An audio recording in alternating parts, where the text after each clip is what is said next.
Welcome to another In Wheel Time podcast. From the Tailpipes and Tacos Cruise In at the Lupe Tortilla Tex-Mex in Katy, Texas, USA, it's the In Wheel Time Car Talk Show. We've got more guests from today's Cruise In. We're also going to call on Biff to judge what we've got left out here so we can give away the chili pepper trophies in 3 classes. So you may be in it. You don't know. I never know. Howdy, along with Mike Out of This World Mars. We always need more Jeff Zekin, Chief Engineer David Ainsley over here in the corner where he needs to be. I'm Don Armstrong. Glad you could join us today. Who's our guest, Mr. Mars? You know, there are classics in the No, world. I don't know. Well, you consider your classic. You go look up classics. You'll see there a Chariot Race Classic, Don Armstrong. So Jim Craven here has the classic 1957 Chevy Nomad sitting over here. Oh, he's got a Nomad. Yeah, buddy. Thank you. 502, 2.4s. Man, it's nice. I was going to say. So it's not a new bomb pie wagon. It's got windows in the back. Correct. Yeah. Because I think Stan is in the process of building a race car that it's not the Nomad. It's another one that's on. It's a handyman wagon. Is that what they call it? The handyman? Handyman, yeah. Yeah. So it was built for service. Yes. Yeah. That's it. And so they popped the windows out and they put a steel panel back Yes, there, and that was the pie wagon. I've seen that done before. Well, so Jim, it's good to have you here. Thank you. How long have you had the 57? A little over 3 years. You bought it from an individual, I assume. You didn't buy it new. Actually, I bought it from a broker, not the guy that built it. He'd been trying to sell it for quite a while and wasn't getting what he wanted. So I followed it for a while, over a year. Finally, on the 5th auction, we made a deal. Why did you go after a 57 Nomad? Well, Because it's our generation? yes, absolutely. Try 5s. How can you go wrong? Right. The Nomad was iffy. A station wagon, didn't even think about it. But I was looking for something. But this is a 2-door station wagon. Oh, absolutely. Yeah. It's That to me is just it's special. yeah, it is. And you know, the Nomad, where the window pillar comes straight down, the Nomad comes out at an angle and has a sliding window. I did not know that. Yes. Yeah. And there's 9 grooves on the hood, the top of the car, not the hood. And then the chrome trim on the back. So there's certain specialties that that makes it a Nomad. Yeah, that came from the factory that way. Exactly. Yeah. Yes. Yeah, it's not just being a 2-door. No. I mean, there's plenty of those. Yeah. Yeah. Well, I don't know about plenty, but yeah. Well, yeah, you're right. No, they're getting rarer and rarer. But back to your question, I needed something to take to car shows. I really Absolutely, yes. I enjoy them so much. And like I said, I spent over a year online looking at different ones. I got a soft spot in my heart for those Tri-5s, but, Chevelles and Impalas, I mean, I was open to anything. Yeah, Sure. a lot of choices out there. Yeah, and the color, which you can't say on the radio, but it is lavender, and the women really love that color a lot. It's purple. So it's lavender. Yeah, let's go with lavender. It's not really purple. It's lavender. Okay, well, whatever. I'm looking at it right through the window there, and you can't miss it. Yeah. Now, did you have it painted that way, or did you do it? No, it came that way, and I bought it sight unseen online. So I was very questionable about the color. But when you bought it online, see, with a car like that, I would think, oh God, I've seen and heard the nightmares. Rusted floor pans. The frame is just all jacked up. It's been through 1,000 different people and everybody. Guess where it came from? Tell me, Michigan. Oh my God! So I'm thinking, this is a rust bucket. Yeah. That car is so clean and so solid, you wouldn't believe. Really? It's wonderful. I assume that you've been all over it and under it. Yes, Yeah. absolutely. And know every inch of the car. So what's been done to the car? Well, we could start off with the engine. It's a 502 with 2 4-barrels on it. It's a crate motor. Power steering, power brakes. Now, okay, stop. Hold on just a minute. Got to stop. Did it come with the 2 4-barrels on it? No, that was when you buy the block, but I Right. mean, with that engine, I mean, you bought the car with the 2 4-barrels on it? No, yes. Okay. And the builder bought a crate motor 502 that he put an intake and a 2 carb. I guess the reason I ask is because, with the fuel injection and these days, and with 2 4-barrels on it, I would imagine that you can find some fuel injection system. Absolutely. Fit They have a 2 4-barrel EFI. Collie makes it. I would love to go that way because just in those 2 4s, it's a job. Yeah. And not only that, if you don't drive it every day, No. it just Exactly. the evaporation and all the other stuff and hard to crank and it's persnickety. Write that down, would you? What word there? Yeah. How do you spell that? It starts with a P. P-E-R, I think. P-snickety. Persnickety. Does that come with nuts? Yeah, that. Okay, so we're going to move on from the engine now. It's a 502. Have you had it dyno tested? You know what the horsepower is? No, but out of the crate, they're supposed to be rated about 450. Yeah, that and sounds. it scoots. And There's a 12-bolt posi in it, and it does very well. Okay, and transmission? Turbo 400, which I did have to have rebuilt, and that's when I had an option. Why go with the higher RPM 400, which is basically a drag transmission. Right, but it's a solid transmission. And I took it to the best guy in town, and he rebuilt it and put a shift kit in it, and it's wonderful. It's very nice. Nice. Chirp the tires a little bit. Oh, absolutely. Are you kidding? Chirp them. Yeah. Burn the back end off of it. Make them scream. Yeah. It will lay rubber in second and third. Those wheels yours, or did they come with those wheels? No, it came with the 15-inch Americans. It was actually lower, an inch and a half lower than it is now, and I just bought them out in my driveway. Yeah. Oh, yeah. And I don't like 15 inches. I put 17-inch.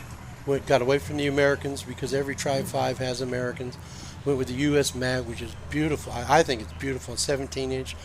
Got the right tires. It has a beautiful look to it. And I took the 3-inch blocks out and put 2-inch in. So it's got a little bit up, and you can see that beautiful chrome wheel. Yeah. Not polished either. I don't care for polish.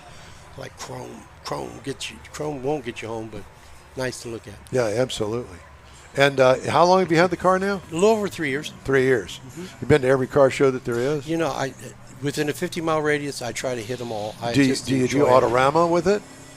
Oh, no. To me, this is an everyday driver. It's not a garage queen, although I put it in the garage and I keep it covered. Sure. But it's not a show car. It's not a six-figure car. It's not. I like these. Well, it's funny because I'm the same way with the Corvette. I had a Corvette show car, and I never go back to that again. I mean, it was fun while I had it, and when I did it, did the $10,000 paint job and the underside pinstripe, did all that. Yeah. But it's a nightmare. I mean, it's absolutely. a lot of work to keep it up. So now with the Corvette, I just keep it clean. I'll show it wherever. And Hot Rod Tour of Texas is coming up this week. Yeah. So I'm going to drive it down to Victoria. And once I get it down to Victoria, we park it in the motel parking lot, spend the night there, and get up the next morning and drive it on the tour for 3 days. Well, there you can see, and that's what you want. You want a I'm drivable surprised car. that you're not on the Hot Rod Tour. Well, Was it too much work? Nobody ever invited me. Well, it we're sold gonna out invite this year, but next year, keep it in mind. Hot Rod Tour of Texas, just look it up. Because I think that you'd really enjoy it. That car would be perfect on it. And that's what I appreciate about the car. It's in its own class by itself, and the public loves it. I get, it's great for the trophies, and I have nothing to do with that. But I get to meet so many people, and so many people have stories, and time just flies by with that car. Yeah, so, because like you said, it's how would you say, Jeff, 400 and how many miles? 488. Yeah, starting in Victoria, but it comes down through Houston, Palacios. I mean, it's basically country roads. They don't do much on this thing. Oh, yeah. And last year, there was a night at the drive-in, went to the drive-in, and it Oh, was great cool. to sit out at the drive-in with all these old cars and hot rods. See, that's where the station wagon comes in. I mean, Exactly. I don't care what kind of car it was, Plymouth, Ford, Dodge. Going to the drive-in with Mom and Pops and the popcorn and backing in. And, I did a God. segment last week on station wagons. Yeah. I mean, I'm into it. If it wasn't for that lady I live with, I'd probably probably have a barn full of said station that. Yeah, wagons. just paint her purple and put her in the garage. I think, yeah. And if I was to rebuild a car today, I guarantee you I'd use that color. Really? Oh, it's growing on me. I love that color. Like you said, it just stands out. It's royalty. Your eye gets drawn to it. It definitely does that. I mean, Yeah, and it was done in 2008, and that paint job, I won trophies for best paint, and it is a wonderful paint job. But they should have one that's best color, because I know it's the color that won, not so much that people are looking at the paint job. There's not anything it wrong is with unusual. it. Yeah, special. Well, Like- Jim, it's great to talk to you. Oh, I Great appreciate to find you, out bud. about your car. Appreciate the attention. Yeah, and be sure and look up your interview after we get off the air today. I can't wait. Okay, yeah, you're the star. Stop it. Am I blushing? No Stop it. autographs. Tell me more. Yeah, I got you.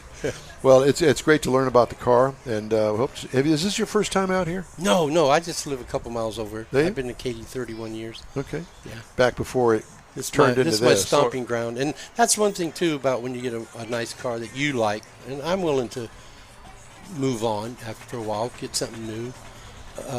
Everybody knows it, so when I pull in, they're like, "Oh, there he is," you know. So I want to get something and surprise everybody. Look what I got! Oh my God, and then that's what I enjoy about it. Same thing when you brought up your Corvette. You know, I bought a brand new one in 2014, and that first year I owned it, people loved it. Bought it 2020, first year I owned it. People loved it. They never seen it. After that, it just all of a sudden everybody's got one. Everybody's seen one. Yeah. So I like that being special. Yeah, they go back. Yeah, he's back. I've seen it. Yeah, exactly. And that'll happen with anything you drive. Sure. If you stay within a local area. Thanks, guys. so Jim much. Craven, 57 Nomad, we thank you, sir. Hey, you can get the In-Wheel Time Car Talk Show 24/7 through the Odyssey radio app. Thank you. And the In-Wheel Time app. Just look for In-Wheel Time Car Talk. Podcasts available from your favorite podcast provider. And we video stream our live weekly show on Facebook, YouTube, and InWheelTime.com. The In-Wheel Time Car Talk Show continues right after this quick break. You've waited all winter, and it's finally here. The Tailpipes and Tacos Spring Cruise In. It's been a while, but the popular Tailpipes and Tacos Cruise In returns to the Lupe Tortilla Tex-Mex in Katy, Saturday, April 19th. Make any donation to Shirley's Kids and get a free breakfast taco. There'll be mimosas and Bloody Marys, too. Get to the best cruise in of the year. Tailpipes and Tacos, Saturday, April 19th, 8 to 11 a.m. Cruise in, make a donation of any amount, and grab a free Lupe Tortilla breakfast taco. Tailpipes and Tacos only happens at the Lupe Tortilla Tex-Mex in Katy, 703 West Grand Parkway at Kingsland Boulevard, just south of the Katy Freeway. Join the car camaraderie, and your car will automatically compete for one of 3 chili pepper trophies at no charge. Spring is here, and what better way to celebrate than with a free taco at Tailpipes and Tacos, Saturday, April 19th, 8 to 11 a.m. The In-Wheel Time Car Talk Show will be there too. We hope to see you then. Come on out. Be sure to follow the In-Wheel Time crew when we join the Hot Rod Tour of Texas beginning next Thursday evening in Victoria. In-Wheel Time will be there to give you a taste of the 3-day trek. Next Saturday's live 2-hour show will come to you from the Houston stop at Spindle Tap Brewery beginning at 10 a.m. You'll be able to get a feel of 300-plus cars traveling the back roads of Texas from Victoria to Madisonville. We hope you check into Facebook, YouTube, and InWheelTime.com for live updates as we take the Hot Rod Tour of Texas beginning next Thursday evening. Come join us. Welcome back to the In-Wheel Time Car Talk Show. Okay, Mr. Mars, you've done your car review. It's time. Let's do the other feature that we've postponed. Can we? You want to do the This Week in Auto History? Or? Yeah, let's do This Week in Auto History. You still have it? Oh, now I overshot. Now I go back up. Okay. There you go. So let's do that, shall we? So we found a few things this week in automotive history that we thought were kind of interesting. So this week in 1941, Jeep officially enters into military service. So the U.S. Army officially accepted the Willis MB into military service, and this is what gave way to the iconic Jeep. It was designed for rugged performance, lightweight 4x4, and it really became essential to the Allied success in World War II because of its durability, easy to repair, and versatility. I mean, it could go over difficult terrain. It could tow equipment. They transported people in it. It was an ambulance. It was a communication vehicles. Over 600,000 units were produced during the war. Also this week on the 17th, the Ford Mustang made its official debut on April the 17th at the New York's World's Fair. Now, this was unveiled at the Ford Pavilion got a lot of people's attention because of the way they were doing the tease leading up to it. It was alongside the futuristic ride called Magic Skyway that was created by Walt Disney. And this is part of what created all the buzz that allowed them to sell 22,000 Mustangs on the first day alone. Now, however, 2 days earlier, on April the 15th, was originally when the first Ford Mustang was sold in America. Now, this was done at a dealership. It was a Wilburton white convertible with black interior. It was purchased 2 days before the car's official release, bought by a Chicago school teacher for $3,447.50. Had a V8 engine, a power convertible top, and her car today is recognized as the earliest known retail Mustang. Due to a thing at the dealership, it was actually sold 2 days before it was supposed to sell. Now, also this week, April the 15th, Rand McNally publishes the first Road Atlas. Now, this is the first there was a lot of maps out there, but this was the first comprehensive road atlas for the American public. And this kind of started the revolution of the American travel, of people getting in their cars and going, which surged in the 20s and 30s. And when they did this, they had to have a map to be able to tell where to go. And this is what allowed them to do that. It had detailed maps, route information, points of interest, and helped people find what was going on in the world once they left their hometown. And made long-distance car travel more accessible and contributed to the fascination with growing road trips. Last but not least, April the 18th, the Ford GT40 made its competitive debut in Nuremberg on April the 18th, 1964. Now, this was it was developed to challenge Ferrari at Le Mans. The GT40 was entered by Ford Advanced Vehicles. You've probably seen and heard some of this. Driven by Bruce McLaren and Phil Hill at this particular event. Showed a lot of promise with its powerful V8, but it struggled mechanically, and it couldn't finish the race. But that's part of what started Ford's legendary campaign into Le Mans, which you'll end up seeing in the recent Ford versus Ferrari movie. Right. Did you have a bit of Don Armstrong going on Yeah, it there? was. It was like, duh, that was blank. So that was this week in automotive history, including the Blankety blanks. Yeah, at the end. Just no charge for that one. Okay, well, it's been another chaotic morning here on the In-Wheel Time Car Talk Show. It's been good, though. At least for me. Well, for you maybe, not for me. Well, I don't have to worry about the cherry race. You know what? I wonder who's giving away the chili pepper He's trophies. running around here doing something. Well, that's just great because we haven't done anything as far as Well, we giving got away. 10:30 is when we give them away. Yeah, well, Okay, well. if there's any cars left. He's working on it. He's Okay, working. well, we're hoping that we can give away those chili pepper trophies. Got one over there. I like that one there. We got a couple back here. Yeah. Okay. So there was another feature that I didn't write down that I had postponed. I've got one. You got one? Yeah, I do. Okay. Well, I've got one too, but why don't you do yours? Well, everybody, you see a car and it's got a ABC after it or an XYZ. It's got an acronym on it. So this is what I found out. Mercedes-Benz AMG. Do you know what that stands for? The AMG part? Aufrich Merlich Gospach. That's the AMG. How do you say that again? Well, I just did it, so we're not going to say it again. It's a German word. I was thinking about American Motors Good. No, close enough. What about a Subaru BRZ? The B stands for Boxer engine, the R is for rear-wheel drive, and the Z is for Zenith, as in the ultimate passion for sports cars. Okay. Yep. Toyota BZ4X. The BZ means beyond zero emissions, describing the nature of battery electrics, while the 4X denotes the car being a crossover.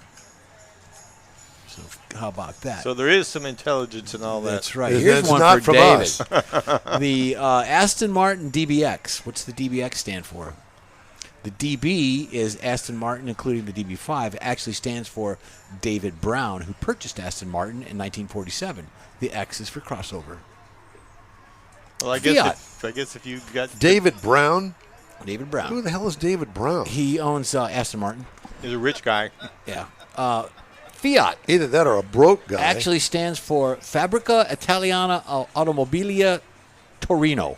In English translates to factory in Torino. And what are the letters? Fiat, the word Fiat, F-I-A-T. Toyota Yaris GR. GR is Gazoo Racing. Volkswagen GTI, Grand Touring Injection, is what the GTI stands for. There's the, Yeah, there he is. Christine. it's the Christine car. RAV4, Toyota RAV4 is recreational active vehicle with four-wheel drive. I Yep. was wondering Recreational that. active Recreation. vehicle. Yeah, I Yep. looked that up the other day. Yeah. Ford when I Focus reviewed it. RS Rally Sport, which also means Rennsport, which is a German word for racing or sports or motorsports. So that's what the RS in Ford Focus. Saab, Svenska Aeroplan Akite Ooh, let me see that. Bolag, meaning Yeah. Swedish Yeah, airplane. Wait a company. minute. Don wants to try that one. Let me do my ABBA impression here. yeah. Svenska Aeroplan Aktiebolag. Send your letters too. And then we'll do one more here. It's a Subaru XV, just means crossover vehicle. That's all it means. So there's a meaning behind all these acronyms that they put on these cars.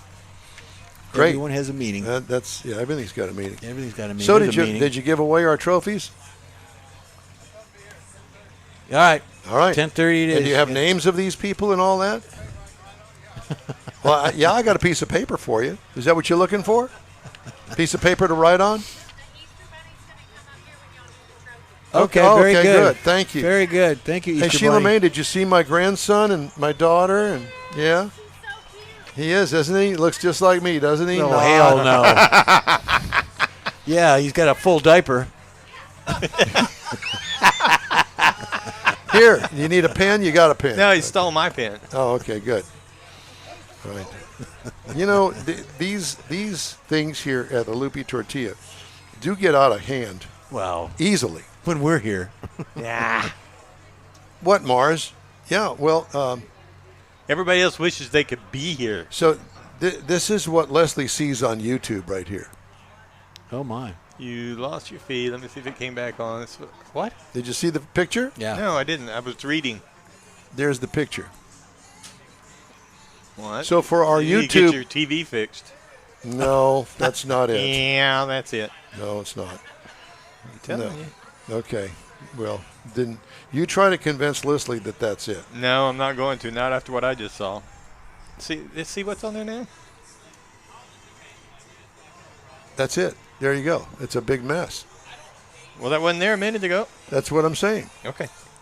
Hold It's that thought. It's a Hold mess. that thought. Hold that No, thought. I'm not going to hold the thought. So we apologize for our YouTube visitors with some sort of screwed up video, but that's not surprising. We're going to investigate here. Okay.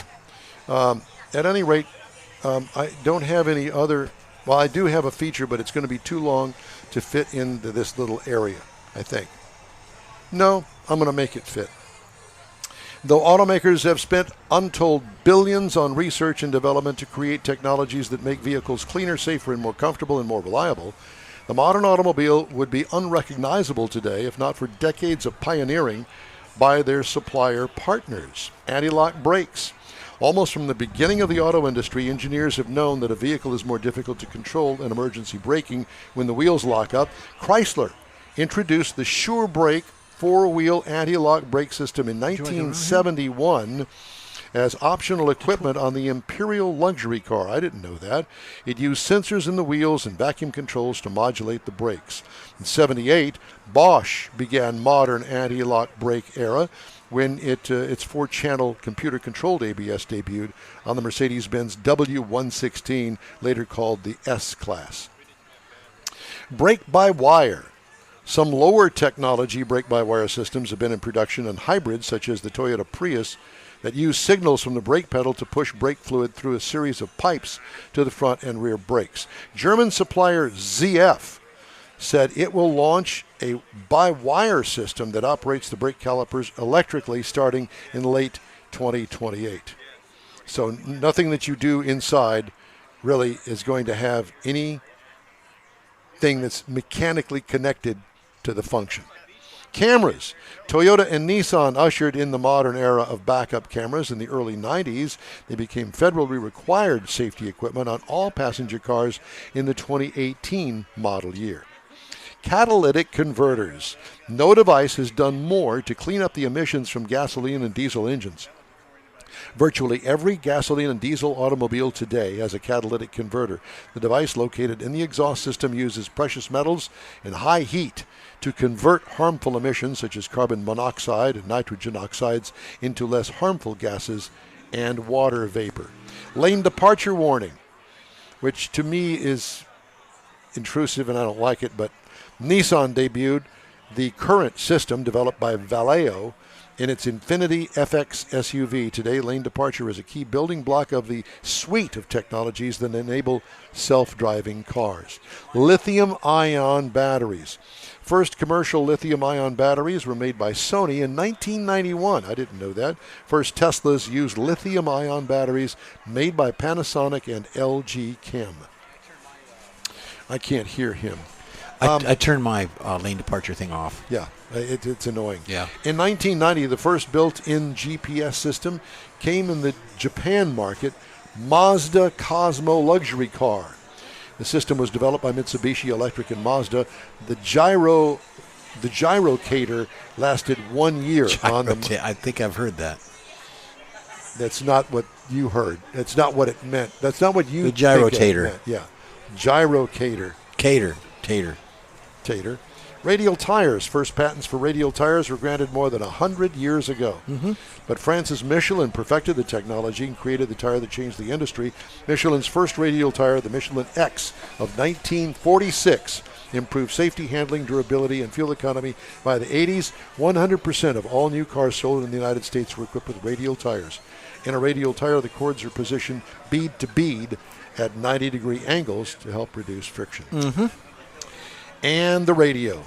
Paul and Joseph Galvin, founders of Motorola, the Chicago company that created the first commercially successful car radios in the 1930s, likely would not recognize the audio systems in today's cars. The radio is just a small part of the infotainment system and has become crucial in the operation of the vehicle. Screens in some cars control almost every key function. Delco Electronics and Delco Systems developed the first in-car touchscreen that debuted in the 1986 Buick Riviera. Yes. Since then, screens and functions have grown so much that some vehicles, such as the Cadillac Escalade and Celestiq, have screens that stretch all the way across the dash. All right. If you'd like to get in touch with us, shoot us an email. The address here is info@nwheeltime.com. Be sure and follow us on Facebook. We're back in just a flash. You own a car you love. Well, why not let Gulf Coast Auto Shield protect it? Houstonian John Gray invites you to his state-of-the-art facility to introduce you to his specialist team of auto enthusiasts. We promise you'll be impressed. Whether you're looking to massage your original paint to a like-new appearance, apply a ceramic coating, install a paint protection film, nano-ceramic window tint, or new windshield protection called ExoShield, Gulf Coast Auto Shield is where Houston's car people go. Curbed your wheels? Instead of buying new, why not have them repaired? How about a professionally installed radar detector? Gulf Coast Auto Shield does that too. Get a peek inside the shop and look at the services offered by getting online and heading to gcautoshield.com. Better yet, stop by their facility at 11275 South Sam Houston Tollway, just south of the Southwest Freeway, and get a personal tour. Gulf Coast Auto Shield is your place to go for all things exterior. Call them today, 832-930-5655 or gcautoshield.com. The award-winning In-Wheel Time Car Talk Show now reaches 5.3 million folks each year. Check us out on InWheelTime.com, the Odyssey Radio app, YouTube, Facebook, and just about every other entertainment source out there, including our live broadcast every Saturday, 10 to noon Central Time. The In-Wheel Time Car Talk Show has informative automotive guest interviews, new car reviews, along with popular features including Jeff's Car Culture, the latest new cars, cruise-ins, and racing dates. It's InWheelTime.com. Join us. That's it for this podcast episode of the In-Wheel Time Car Show. I'm Don Armstrong, inviting you to join us for our live show every Saturday morning on Facebook, YouTube, Twitch, and our InWheelTime.com website. Podcasts are available on Apple Podcasts, Spotify, Stitcher, iHeart Podcast, Podcast Addict, TuneIn, Pandora, and Amazon Music. Keep listening, and we'll see you soon.